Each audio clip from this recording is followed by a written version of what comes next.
মাথাভাঙায় আমরা একটা প্রতিবাদ মিছিল করলাম।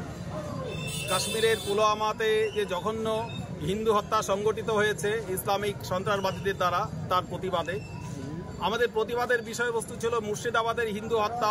হিন্দুরা বাড়িঘর ছেড়ে ওখানটা পালাতে বাধ্য হয়েছে রাজ্য সরকারের পুলিশি নিষ্ক্রিয়তার জন্য। আমরা এই জঘন্য ক্রিয়াকর্মের প্রতিবাদে আজকে আমরা এই মিছিল করলাম, প্রতিবাদ করলাম।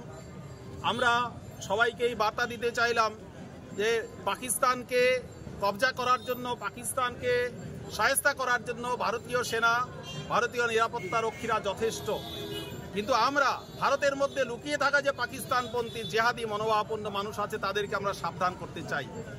তাদেরকে বার্তা দেওয়ার জন্য আজকে আমরা এই প্রতিবাদ মিছিল সংগঠিত করেছি। আমরা নাগরিকদের সচেতন করার জন্য এই প্রতিবাদ মিছিল সংগঠিত করেছি যে পাকিস্তান শায়েস্তা হয়ে যাবে। পাকিস্তানকে নিয়ে আমরা খুব বেশি চিন্তা করছি না। জেহাদিদের আতুরঘর একদিন ধ্বংস হবেই, গোটা পৃথিবীও সেইটা চাইছে। সুতরাং সেই কাজটা সময়ের অপেক্ষা মাত্র।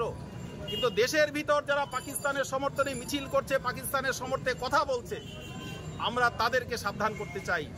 তাদের বিরুদ্ধে যে হুঁশিয়ারি বার্তা আজকে আমাদের এই যে প্রতিবাদ সভায় উচ্চারিত হলো মাথাভাঙা নাগরিক মঞ্চের পক্ষ থেকে, আগামী দিনেও আমরা এই প্রতিবাদ করব। শুধু প্রতিবাদেই সীমাবদ্ধ থাকবে না, এরপরে আমরা তাদেরকে হুঁশিয়ারি দেব। প্রয়োজনে তাদের বিরুদ্ধে প্রশাসনিক পদক্ষেপের জন্য আমরা প্রশাসনের কাছে আবেদন করব।